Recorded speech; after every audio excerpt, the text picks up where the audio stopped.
कहानी की शुरुआत अमेरिका और रूस के दरमियान मौजूद जंग से होती है। सोचो अमेरिका और रूस जंग के करीब है, मगर रूस चुपके से अपनी लैब में जादुई ताकतों वाले इंसान बनाने वाला था जिससे पूरी इंसानियत की तकदीर और जिंदगी मुकम्मल तौर पर बदलने वाली थी।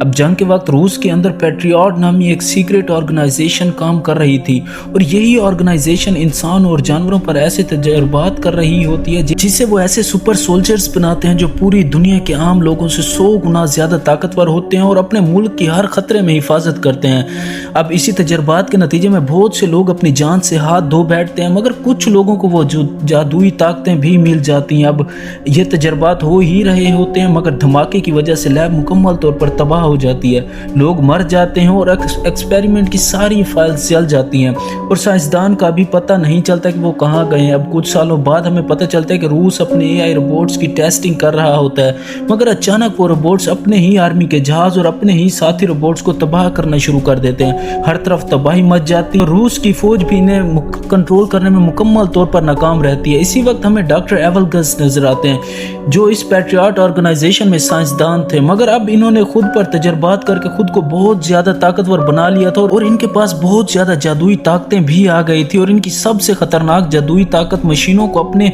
दिमाग के जरिए कंट्रोल करना था और इसी ताकत का इस्तेमाल करते हुए इन्होंने ये तबाही की थी और अब वो बाकी तमाम रोबोट्स को अपने साथ लेकर वहां से चले जाते हैं। अब अगले दिन मिनिस्ट्री ऑफ डिफेंस एक इमरजेंसी मीटिंग बुलाई जाती है। मेजर जनरल निकोलाई इसे लीड करते हैं। वो सब साथियों को डॉक्टर एवलगैस के बारे में बताते हैं। एवलगैस के सारे तजर्बात नाकाम हुए थे और बड़ी तबाही मची थी, जिसकी वजह से इनकी लैब भी बंद कर दी गई थी, जिसकी वजह से वो पैट्रियट के हेड प्रोफेसर विक्टर से जलने लगता है, क्योंकि जिस प्रोजेक्ट में प्रोफेसर विक्टर को कामयाबी मिल रही थी उसी ही प्रोजेक्ट में प्रोफेसर एवलगैस को नाकामी हुई थी। इसी जलन की वजह से एवलगैस प्रोफेसर विक्टर की रिसर्च के सारे पेपर्स चुरा लेता है, लेकिन इसी वजह से एवलगैस को जेल हो जाती है।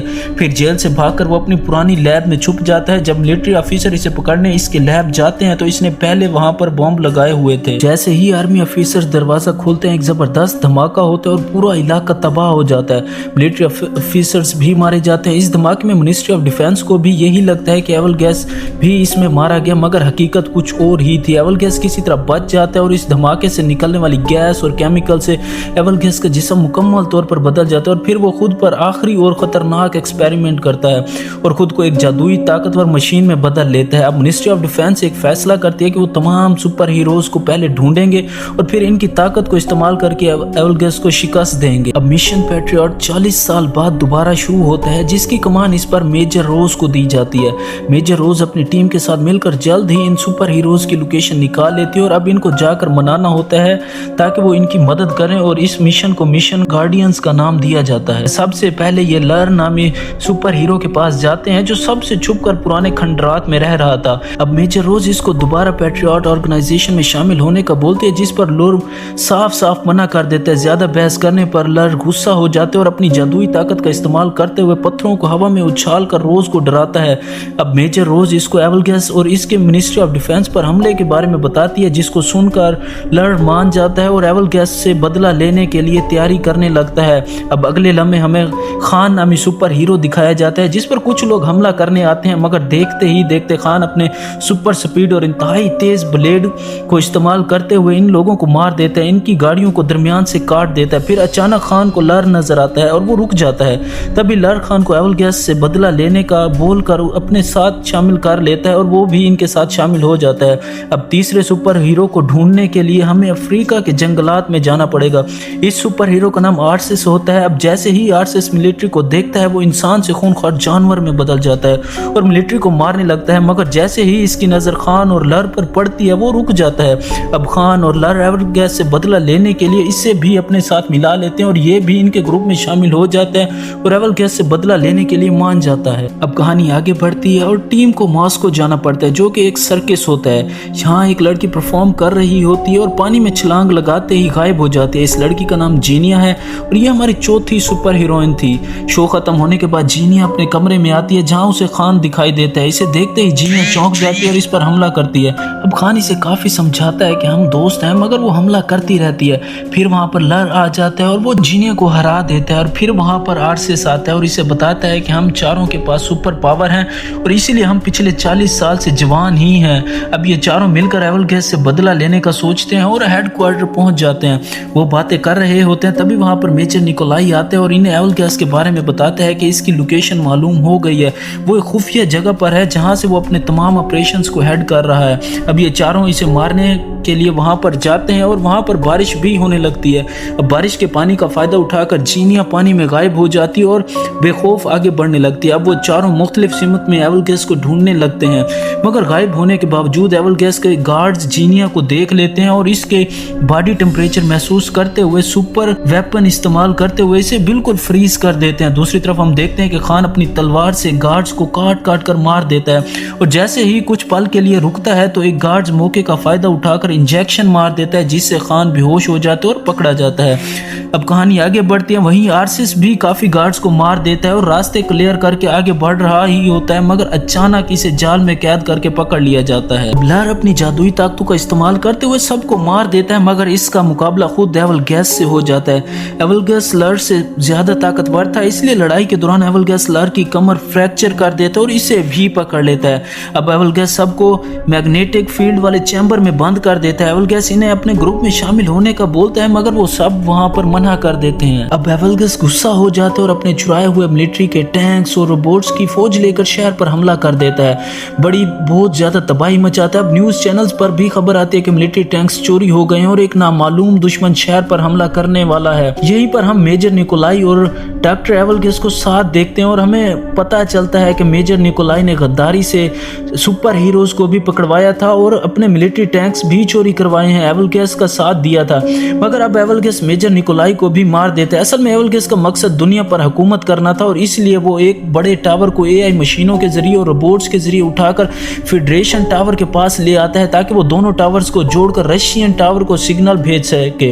अब जैसे ही ये सिस्टम एक्टिव होगा, सारे सैटेलाइट इसके कंट्रोल में आ जाएंगे और फिर वो दुनिया के सारी मशीनों को अपने कंट्रोल में कर लेगा। दूसरी तरफ हम देखते हैं कि मेजर रोज कमांड सेंटर से लर को हेडक्वार्टर ले आती है। जब लर को होश आता है, वो बताता है कि किस तरह सबको धोखे से पकड़ा गया था। इसी दौरान प्रोफेसर विक्टर भी मेजर रोज के पास आते हैं और 40 साल बाद पहली बार किसी ने प्रोफेसर विक्टर देखा था। अब वो बताते हैं कि वो इनकी मदद करेगा और वो लर का इलाज करता है और साथ ही एवल गैस की लैब के बारे में भी खुफिया मालूमात देता है।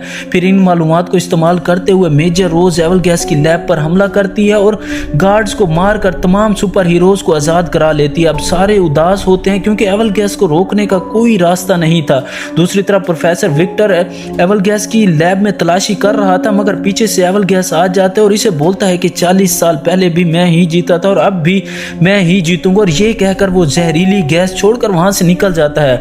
अब एवल गैस दोनों टावर्स को जोड़ देता है और स्पेस ट्रांसमीटर्स को सेट करता है। जैसे ही वो सिस्टम को एक्टिव करता है तो हेडक्वार्टर में मौजूद मेजर रोज और इनकी टीम को इत्तला मिल जाती है। अब वो जहाज के जरिए एवल गैस पर हमला करते हैं, मगर एवल गैस अपने एआई रोबोट्स की मदद से सारे जहाज तबाह कर देता है। फिर वो मिशन भी स्टार्ट करते हैं और सारे सुपर हीरोज के लिए खास लिबास तैयार किया जाता है। अब आरसेस को ऑटोमेटिक कैनन मिलता है जो इसके इमोशंस के साथ चलेगा और हमला करेगा। दूसरी तरफ जीनिया को ऐसा लिबास दिया जाता है जिसकी मदद से वो कहीं भी गायब हो सकती थी और जिस चीज को छुएगी वो भी गायब हो जाएगी।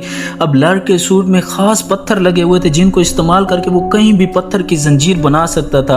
अब बारी थी खान के सूट की, जिसमें दुनिया के सबसे खतरनाक ब्लेड लगाए गए थे और इसके सूट पर गोलियों और इंजेक्शन का भी कोई असर नहीं होगा।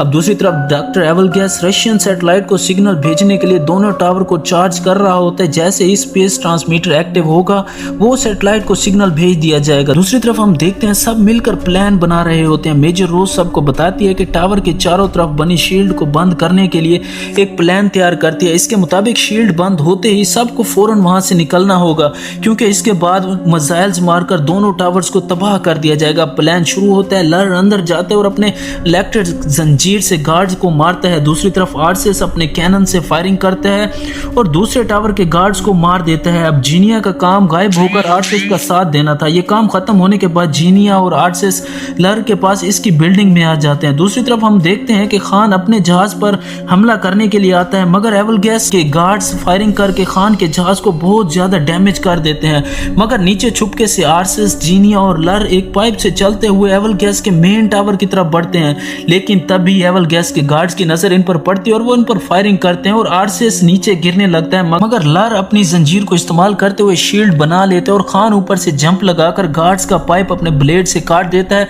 और गार्ड्स नीचे गिरकर मर जाते हैं। अब वो सारे गार्ड्स को मारते हुए एनर्जी जनरेटर तक पहुंच जाते हैं। वहां जीनिया अपने जान की परवाह किए बगैर एनर्जी जनरेटर को पकड़कर शॉर्ट सर्किट कर देती है। अब जनरेटर में शॉर्ट सर्किट होता है और टावर चार्ज होना बंद हो जाता है। अब जीनिया बेहोश होकर गिरती है, मगर आरसीएस इसे संभाल लेता है। और दूसरी तरफ हेडक्वार्टर में खुशी होती है क्योंकि टावर से शील्ड हट जाती है। और अब हम देखते हैं मेजर रोज गार्जियंस के बाहर निकलने के बाद फौरन टावर्स पर मिसाइल मार देने का हुक्म देती है, मगर हमारे सुपर हीरोज एवल गैस से लड़ने चले जाते हैं। आरसीएस अपने कैनन से इस पर हमला करता है, मगर एवल गैस इसे कंट्रोल करके बंद कर देता है। अब लड़ अपने जंजीर से हमला करता है, मगर वो जंजीर को पकड़कर लड़ को बहुत ज्यादा दूर फेंक देते हैं और खान के ब्लेड्स भी काम नहीं आते, वो खान को भी मार देता है। अब बहुत ज्यादा लड़ाई के बाद भी एवल गैस चारों को मार मार कर दूर फेंक रहा था। अब आरसीएस खूनख्वार बनकर इस पर हमला करता है, मगर इसका हमला भी नाकाम रहता है। एवल गैस एक ही मुक्के में आरसीएस को नीचे गिरा देता है। अब ये चारों जहाज की मदद से वहां से लटक कर अपनी जान बचाकर भागने लगते हैं और पीछे से मिलिट्री एवल गैस के टावर्स पर मिसाइल मारकर हमला करने का फैसला करते हैं, मगर मिसाइल टावर पर पहुंचने से पहले ही एवल गैस इन्हें अपने कंट्रोल में करके हवा में तबाह कर देता था, क्योंकि एवल गैस के पास ऐसी शक्ति मौजूद थी जिससे वो इलेक्ट्रिक चीजों को अपने कंट्रोल में कर सकता था। अब वो इस जहाज को अपने कंट्रोल में करके इसे जमीन पर गिराने लगता है, जिससे चारों गार्डियंस की जान को खतरा होता है। अब इससे पहले कि जहाज जमीन पर गिर जाते और ये चारों मारे जाते, खान रस्सी काट देते और वो समंदर में गिर जाते हैं और इनकी जान बच जाती है। बाहर निकलते ही वो चारों अपनी एनर्जी आरसीएस में मुंतकिल करते हैं, जिससे एवल गैस से ज्यादा पावर जनरेट होती है। अब वो इस पावर को एवल गैस के टावर्स पर मारते हैं, जिससे एक बड़ा धमाका होता है और एवल गैस मारा जाता है और शहर की जान बच जाती है। और इसी तरह ये कहानी अपने इख्तिताम को पहुंचती है। अगर आपको ये वीडियो अच्छी लगी हो तो वीडियो को लाइक करें, चैनल को सब्सक्राइब करें और वीडियो को ज्यादा से ज्यादा अपने दोस्तों में शेयर करें।